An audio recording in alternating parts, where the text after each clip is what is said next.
I think we are live. Chequea, por favor. It says live on my thing right here. We are live. We're live. We are live. Welcome, welcome everybody to Café con Leadership. I'm so excited to be here today. It is a beautiful day, and we are going to be interviewing today Luisa Mendoza. Welcome, Luisa. Thank you, Sandra. I am so happy to be here. Yes, me too. Me too. So excited. So, for those of you that don't know, Luisa is the founder and the CEO of Global Tourism, Sports, and Entertainment. She is a business disruptor. She is a awesome human being, and I'm so excited to interview you and get some insights on you and what you do. So, I'm so excited for this day. Um, so we'll start off with giving us a little bit of background. Giving us a background on what you do, why you do it. Let's start there. Absolutely. Thank you so much, Sandra. Again, it's so amazing to be on your podcast, which I have to say, I love the name of your podcast, Café con Leadership. so, to answer your first question, a little bit of my background, my why, and why do I do what I do? So I think my why has been very clear to me since I was a little girl. My parents came to this country when I was 4 years old from Colombia, gave up everything, family, culture, career, so that I could have a chance at the American dream. And when my parents got to this country, I went from seeing my parents hold very high executive careers in Colombia to moving to the United States to having to clean houses, 3 and 4 jobs trying to make ends meet. And so at a very young age, by the time I was around, I would say 8 years old, I had made a promise to my parents and to myself that one day I would retire my mom and my dad and give them the American dream. And so that was always my why. I was hustling. My first job was actually like selling dolls door to door, because I wanted to buy a gift for my mom for Mother's Day. So I knew very early on that I had the entrepreneur spirit and that I enjoyed sales because I was not intimidated to go knocking on my neighbors' doors asking if they would like to buy some dolls and books. And of course, they were like, keep the doll in the book and here's $10. And I just remember that feeling of, wow, I can make money. And that felt so amazing to be able to contribute to my parents and to buy my mom a gift by that age of like 4 or 5. So again, my parents have always been my why. And I would have to say that in life, if we look back, there are some key pinnacle moments that define our future. And for me, one of those moments was when I joined this academy program in my high school called the Academy of Hospitality and Tourism. I'll try to abbreviate, but this program, I was asked to go and give a presentation to all of the tourism industry leaders in Fort Lauderdale and just tell them my story. And at this event, I'm here giving a presentation about my mom and my dad, how they gave up everything to come to the United States so that I could have a chance at the American dream. I walked them through a visualization process where I asked all of these executives to close their eyes and pretend that tomorrow they all have to move to China because that's where their children's future was going to be secure. And I said China because moving to China was truly a different culture with a new language and so many barriers that happen when you move to a country where the customs and the language are so different from your own. And so I said, wake up. That's the story of my life. And I have to say that that night changed my life forever because I had a chance to meet my mentor, Mark Gatley, who allowed me and gave me the opportunity to become the first high school intern at the Broward County Convention Center. So I was studying travel and tourism when I was in high school, and I realized that I fell in love with the tourism industry. So here I am, I go off to college, pursue a career in tourism. I had been in tourism about 18 years, with the pinnacle of my tourism career really being when I worked for NYC and Company, which is the official tourism office for New York. And I thought that was my dream job. Like, I could not believe that my job was to travel all throughout Latin America and Spain promoting New York. I'm like, does it get better than that? Sounds and awesome. and for me, that was, definitely, I think that's what set my name on the stage. Like, yeah, I had worked for Marriott International and I had worked for Silverstein Properties and I had done some really cool things in the tourism industry, but I feel like that was the pinnacle of my tourism career. So here I am enjoying my career, just looking to obviously continue to increase the awareness of New York and Latin America and in Spain. And next thing you know, I get approached by the Brooklyn Nets, the NBA's Brooklyn Nets, that they are looking for a global tourism director. And so, again, I was not looking, I really was not looking to leave my job, because when I tell you I loved my job, I was like one of those people that jumped out of bed at like 5 a.m. to get ready to go to work. I loved my colleagues, my teams. Like, for me, it was just like, it couldn't get better than that. And so it almost became like dating with the Brooklyn Nets, because the more that I was like not interested, like they were like, no, we really want you. And so it was at that point what I thought was my hardest career decision, leaving my dream job to go do something that had never been done before. It was the first time that they were hiring somebody from the tourism industry to come and set up a tourism, strategy for them to promote the Brooklyn Nets around the world. And for me, it was a few key things at that point that I said, this is an opportunity that I should take. One was when I spoke to my team at NYC and Company, my former CEO, Fred Dixon, huge shout out to him, and my former boss, Mikiko, another amazing human being who, when I shared with them what the Brooklyn Nets were offering me, they were like, we don't want you to go. But I remember Fred Dixon saying to me, if I don't let you take this opportunity, I will be the most selfish person in the world. And that for me was one of those moments where like he put my career before like the organization. And that just goes to show what true leadership is, right? And he said, Luisa, I think this is going to be amazing. I think the future of sports and travel is where there's so many unknowns and there's just so many opportunities there. And we're going to continue to work together because you're going to promote the Brooklyn Nets, which is a huge part of New York. And if it doesn't work out, this is always home. So I go to the Brooklyn Nets and I'm having, the time of my life, because now I'm director of global tourism development, where at NYC I was director for Spain and Latin America. So I got to go to Australia and I got to go to Europe and I got to go, all over the place. Asia, China, Japan, all of these countries in Asia that were just like amazing. And it was another, aha moment was when I had a meeting with the US Travel Association here in New York. They flew to meet with me and they said, Luisa, can you believe that out of all of the sports teams in the United States, we only have about 5 teams that do not have, that we only have 5 teams that have a tourism department. And of those 5 teams, only one team hired a tourism expert. I'm like, wait. You mean to tell me out of all of the teams in the NBA and the NFL and the MLB that there's only 5 teams that have a tourism department? And they're like, that is correct. And they're like, and you were the only one that was hired from the tourism industry to come and like efficiently run this. So obviously we have seen growth, exponential growth. I mean, we got awards for like best attraction in the United States, experience. I mean, I was really putting the Nets on the map.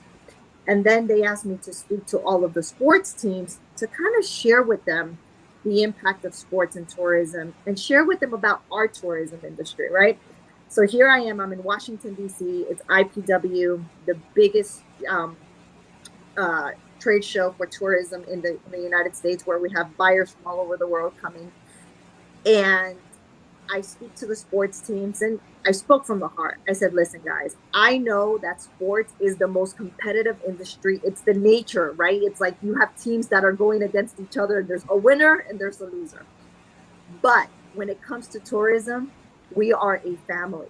And I need you guys to understand that we're not competing against each other. We need to come together as a forefront so that the world can see that sports is united in the US.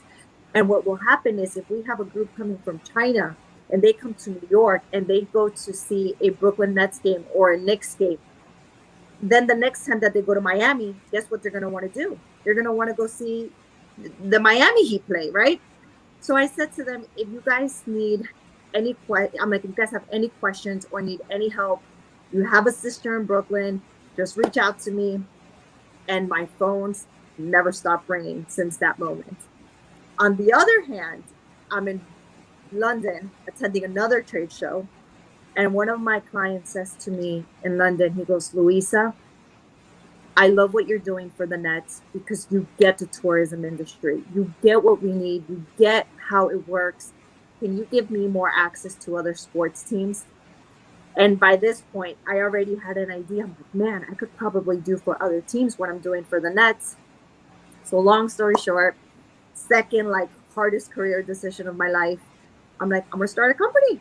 I'm going to start a company and I'm going to do for all of the sports teams what I've been able to do for the Nets and really be the bridge to connect sports and tourism. This has never been done in the US to the level that I really wanted to take it to, focusing only on sports and tourism.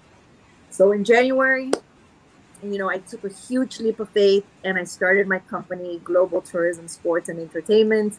I was featured on Univision, as the first Latina to start a global tourism, sports and entertainment company. And so the start we got was amazing. But mind you, this was January 2020. No one told me, I didn't get the memo that 3 months later, a freaking global pandemic would hit us. And literally, sports, tourism, and entertainment would come to a complete stop. So I'll put a little pause there to let you think about that for a moment and kind of get us a conversation going on how I got to this point and then what happened afterwards. Yeah. Oh my God. So many points that I want to touch on. First of all, I love that you mentioned sports is unifying. It is a unifying thing, right? It does bring people from every side together to commune and really agree on something. And I love that you said that because that's something that we need more of today for sure. There's so many points that I want to touch on. Like there points like, how did you find your mentor in the beginning? I know you met him through the event that you spoke at here, but what made you kind of choose that route or be aligned with that individual and say, okay, I'm going to follow your lead kind of thing. Because that's something important because we're always looking for mentors and guidance. We can't ever do anything alone. Well, we can, but we shouldn't, Right. Yeah. I think we're much more productive and effective if we partner up, if we have mentorship, we have a community that supports us. So let's start there with the mentorship. I don't want to go so deep into it, but I do want the audience to know how they can go about that process and how do they feel comfortable and what should they look for?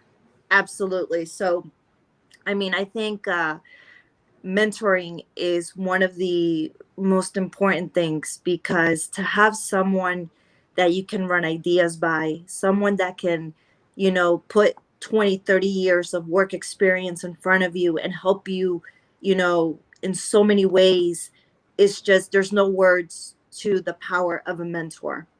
And for me, throughout my life, I've been blessed to have several mentors. And I noticed that as you're asking me this question and I'm thinking about what are some of the trends that I look in for the people that I select as my mentors, I think one, there has to be that natural connection to that human being. Sometimes you meet people and you have like this instant connection where you feel like you're kindred spirits.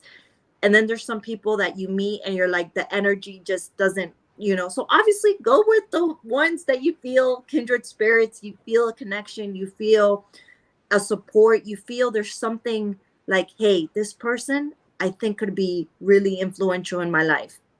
Once you feel like that person is a kindred spirit or somebody that you feel there's a connection with, maybe kindred spirit is too deep for some of you, but somebody that you feel there's a connection with, I would say, is it someone that makes you a better person? Somebody that you look up to, somebody that inspires you, somebody that motivates you, somebody that you're like, when I grow up, I would love to be this person, right? And that's what I've always looked at in my mentors, people that I'm like, I want to be this person when I grow up one day. And I respect this person because they have such an impeccable record, right? And I think for everybody, it's different. For me, I think having my mom, would always say to me, Mamita, your reputation is the most important thing in life, because at the end of the day, when you pass away and you get buried, the only thing that stays behind is your reputation. You can't take anything else with you when you die, but the only thing that stays and will continue to live on is your reputation. So for me, reputation is so critical, and I try to make sure that whoever I select as my mentor is somebody that has a reputation that people light up when they hear the name. So that's some of the ways that I've been able to identify. And then once you identify that person, how do you go about them becoming your mentor, right? So I say, again, my mom, she's like, she says, ask. The worst thing they will ever tell you is no. But that's the answer you're going to get if you don't ask. And I say this to students, to business professionals who are like, I'm looking for a mentor. I have a person in mind that I think would be great. Ask. Ask. Everybody loves to hear you say, hey, I know you probably have a super busy schedule, but I would be honored to have you be my mentor. And if it means one call every 3 months, once a quarter, like, I'm not going to inundate you. Make it known that you're not going to be like a person that's like, a doggy there every day, like, hey, but like, let's have one powerful conversation once a month, every quarter, whatever works for you. I am willing to make my schedule fall into fit yours so that I'm not becoming too overbearing on you, but that, we can have some quality time and I can learn from you. I would say 9 out of 10 people will say yes. Like, I would be honored to be your mentor. And if they don't, then you don't want them as your mentor. Yeah. Oh my God, I love that so much. So, like, what I got is your reputation is your legacy, right? You know, Oh, what we build is what you leave behind. So, how we communicate who we are, the how we resonate with people is really our legacy. It's, much more than that. And ask. You don't ask, you don't get. The squeaky wheel gets the oil, right? That's what they say. So I love that. It's so important.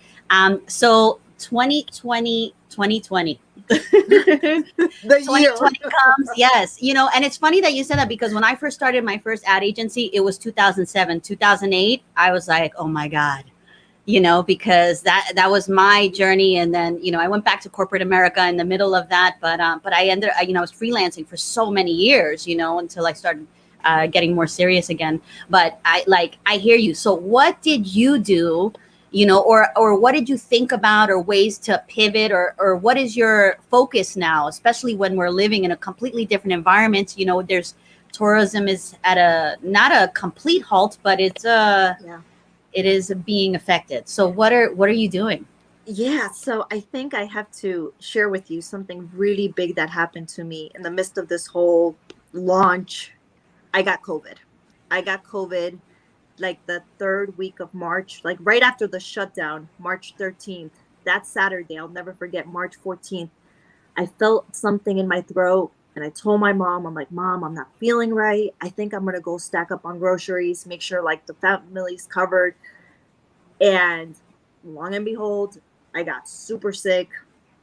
I thought I was going to pass away. There was one night that I couldn't even lift my arms. I had no energy. But my faith, I was like, no, God, I'm not ready to go. I need you to give me one more chance at this thing called life. My mom and my dad need me. I have a beautiful little girl, Ariana, who's 11 years old, who needs me. I'm like, if you can make a miracle happen, just please don't take me yet. And call it a miracle, call it, faith, whatever you want to call it. I was given another chance at this thing called life. And Steve Jobs used to always say, you can't connect the dots looking forward, you can only connect them looking backwards.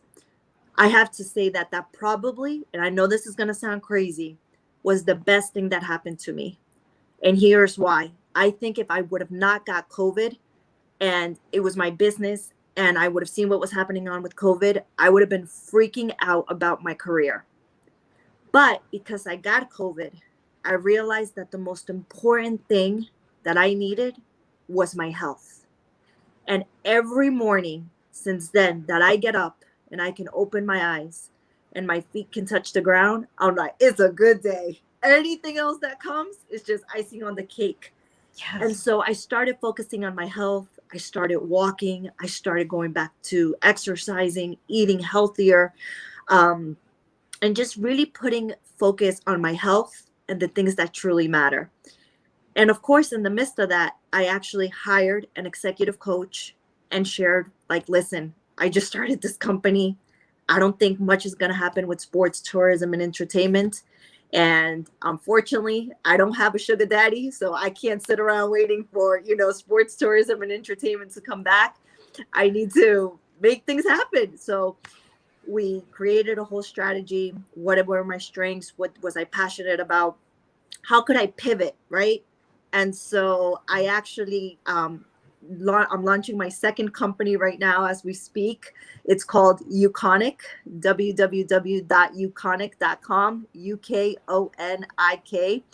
And it's a digital marketing agency, focusing on, of course, website development, SEO optimization, pay-per-click, because just last year alone, there were 76% more new businesses that were established.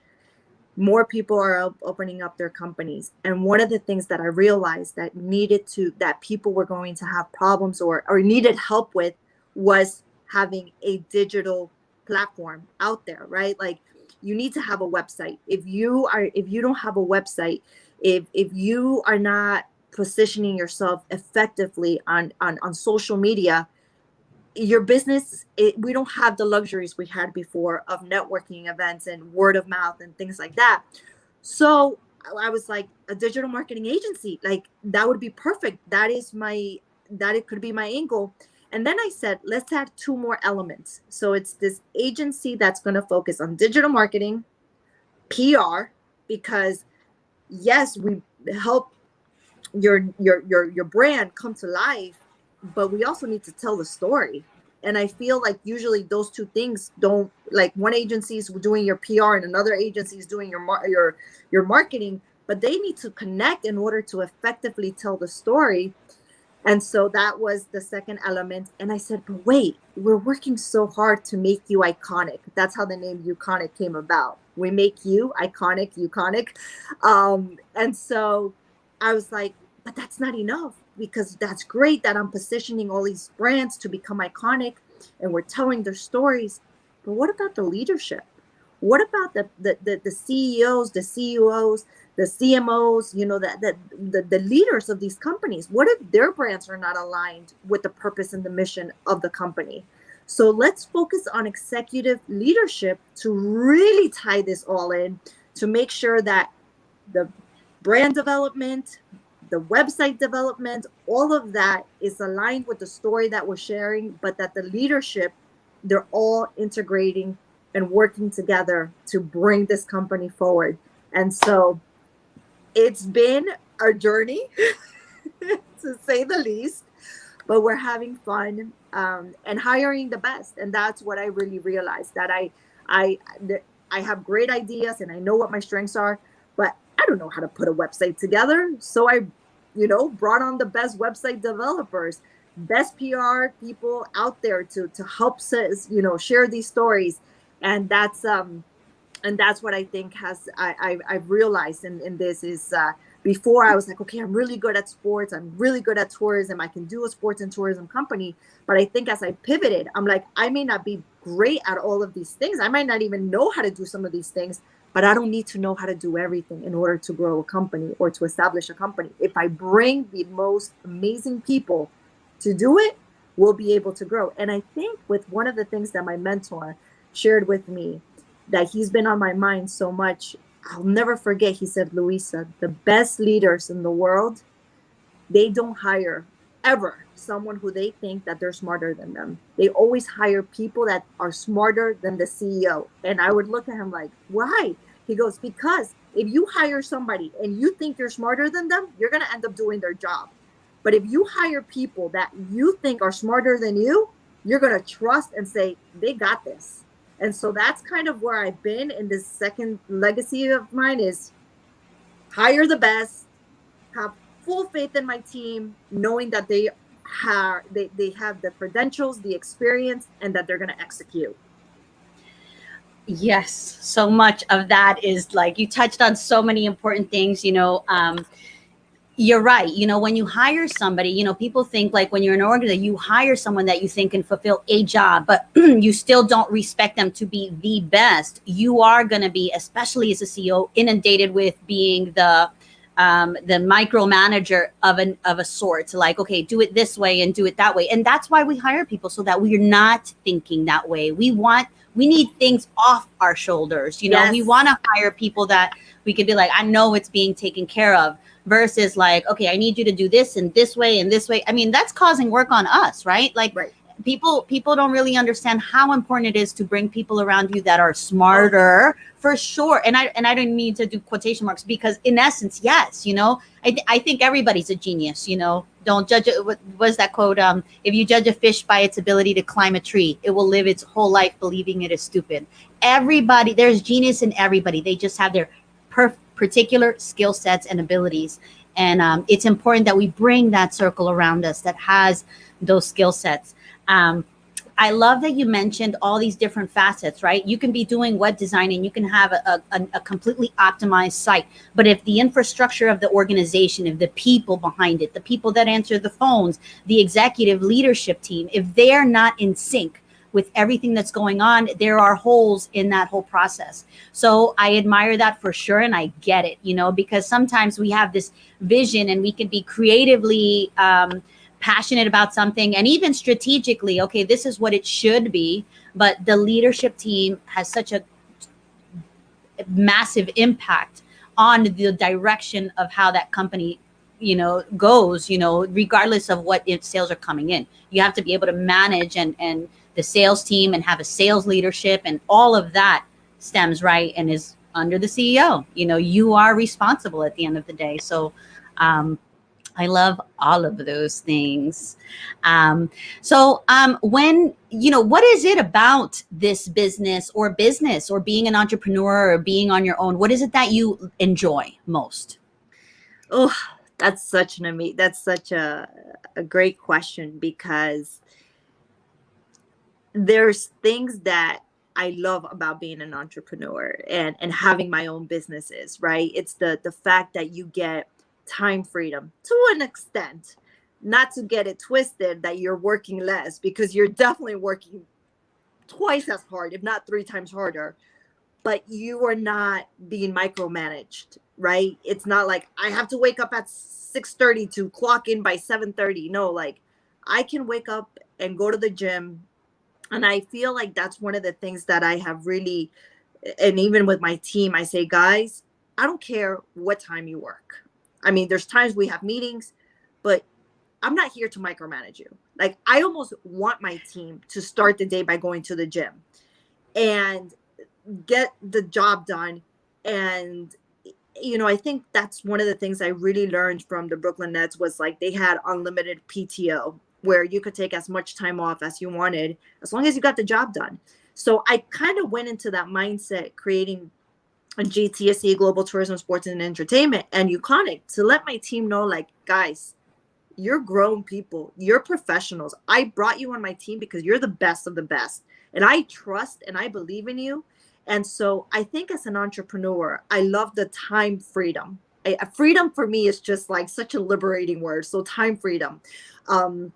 Being able to hire the people and create the team you want and create the culture that you enjoy working with these individuals, that you enjoy. And it's been so difficult because we haven't had the opportunity to connect and to have an office. Like, we're all working remotely now. But I also think with that, we get some amazing things, which is we get to see our colleagues kids and their pets, and we're becoming more intimate in a way, right? Like right now you're probably inviting all of us into your home, we're reporting live from my home, and I think it's becoming more intimate. So I think for me, being an entrepreneur, it's really being able to, I think one of the gifts I have is dreaming big, and having these big ideas, and being able to take these big ideas, and have a team that can help implement them. And so those are some of the things that I love, and being able to make an impact, and being able to make an impact by hiring awesome people to come work with us, by giving interns an opportunity. I am so committed to giving back, and that's one of the things I aim to always do. And I, partner with universities. I get hired to be a motivational speaker for students and programs. And if they don't have the budget, it's something that comes out of my heart. But for me, it's being an entrepreneur as a Latina, especially with GTSE, breaking that glass ceiling that, a woman and a Latina in sports, like, who are you? And it's like, I'm doing this just like our vice president, she showed so many little girls, yes, I deserve it too. Yes, I can. Yes, I can. I can do that also. And so for me, I think that's the ultimate legacy, right? It's for my daughter, and for all the little girls and all the kids out there, and even older women, to realize, like, yes, I can do this also. Why not me? That's like my biggest takeaway, is to hopefully inspire women and girls and children, and everybody watching, that whatever that desire that's in your heart, whatever gives you butterflies, if your job is not secured right now, or if you got laid off, or you lost your job because of COVID, I heard Tony Robbins say, COVID-19 did not happen to me. It happened for me. And I used that line because I was like, if it happened to me, I'm a victim. If it happened for me, then what's the opportunity? Why did it happen for me? And with that, I think, had COVID-19 not happened, I would only have one business. But COVID-19 happened, and I was able to expand my portfolio. So I love that. And I love the name Euconic for sure. That's one thing that I think, like, even statistics have come out about 2020 and about the rise of the even no hours, right? This has allowed people, because stats say that the production of people working from home has like almost doubled to the quality of work that and they're getting more quality of work. So like the production and the quality of work has risen since people have been working from home. Why? Because they're not this, okay, I have to get this done here. We have the flexibility, even my partner, like, he has the flexibility of working creatively on something at 11 o'clock at night, when he's creative. And I think as entrepreneurs, for me anyway, that's when I'm more creative. Sometimes I'm more creative off hours, or por la mañana, I'm up at 4 o'clock in the morning, 5 o'clock in the morning, and I'm like, oh my God, I got all these ideas for this, right. client, or this project. And I think that is what organizations are seeing now, the value and the productivity of having employees work from home and be more effective and more important to the bottom line. At the end of the day, revenues are increasing because of this. So that I love that you mentioned that, because organizations that are watching this need to be aware. I'm sure they are aware of it if they have a team in place, but it is no rush to get back into the office environment. I think that you're going to find production will reduce when organizations try to bring everybody back to the office so quick, so fast. And I love, and I love that you mentioned about the mentorship to, like, who's watching, who are the little girls watching and saying, okay, this is attainable for me, especially as a Latina and a Hispanic woman. Like, we didn't have that growing up. I didn't have that growing up. I remember when I first entered corporate America, I would Google, like, Latinas. I was a director of marketing, and I'm like, okay, well, who can I reach out to? Like, I have all this stuff that's under my plate and on my plate that I'm responsible for, but how do I find someone that can really guide me and mentor me and tell me what I should be doing or how should I go about this. And I didn't find that, right? Like, Yeah. and that was in the, late 90s. And it's like, that just wasn't, we were stigmatized for, okay, this is your value, over like sexualized symbols or maids kind of thing. So we didn't have that growing up. You were lucky enough to have that kind of mentorship a little bit within your parents, that kind of gave you some of that business savviness, To an mindset. extent, to an extent, because my parents definitely had it in Colombia, but when they moved to this country, by the time I hit high school, I mean, they didn't have the Rolodex of colleagues to say, hey, my daughter's looking for an intern. So yes, they had it to an extent, because my father's work ethics is something that I admire. My father, he could be dying and he just shows up. My father, although he's Colombian, I know that man is half German, because like if he's on time, he's late. Like my dad wants to be 5 minutes early, 10 minutes early everywhere he goes. And he says that to me, like, especially in our culture, the Latin culture, we're more laid back, and it being a few minutes late, it's completely normal. It's like no problem. But my father's like, if you're not on time, that's disrespect. And so some of those things I've been able to nurture. That my mom, her ability with people to connect, she's so funny. Like when we go to the doctor's office or whatever, she always has little chocolates in her bag. And she, if she needs like that, like hookup to get that appointment, she goes, here's some chocolates for you. I'm like, Mom, you can't do. But you know what? In business, what I've learned is when you're nice, and all it takes is being nice, right? Like just the other day, we were with some girlfriends and we were having dinner, and they were going to put us in like this ugly part of the restaurant. And we were like, no, we want the really pretty outdoor patio. And we were so nice to the hostess, and she gave us the table. So the ability to talk, to connect, to communicate, hands down, my mom. My dad, the ability to be on time, be punctual, hardworking ethics, that's him. But like my mentors come in because they're the ones that were able to open up my doors and my horizons. And I think too, my mom, to her credit, her whole thing has always been like, if you can dream it, you can achieve it. Like there's no dream you. My father, on the other hand, is like, are you crazy? You're leaving like a corporate job to start your company? Like, how do you know you're even gonna make money? I'm like, Dad, imagine if like Steve Jobs and Elon Musk and all these people would have said, oh my God, but nothing. So Yeah, no risk, no reward, right? exactly. I love that. Luisa, it's such a pleasure having you. Like, I want to know, what is your message to the world? Like, what do you want to see yourself? My message to the world. Oh man, that's such a beautiful question. I think in a world where, especially in the United States right now, where we're so divided in so many ways, you know, my hope, my biggest desire is that we will come together and be unified. And my daughter says something super powerful to me on Sunday. She goes, Ma, did you know that ever since the 1700s, there's been like a global pandemic every 100 years? And of course, I heard of the Spanish flu in the early 1900s, but I Googled, and yes, she's correct. There was one in the early 1800s, and there was another one in the early 1700s. And she says to me, Mom, if we were able to, with not having the technology nor the medical advances we have today, and we came out on the other side, she goes, Mom, we got this. We're going to come out on the other side, but we have to come together.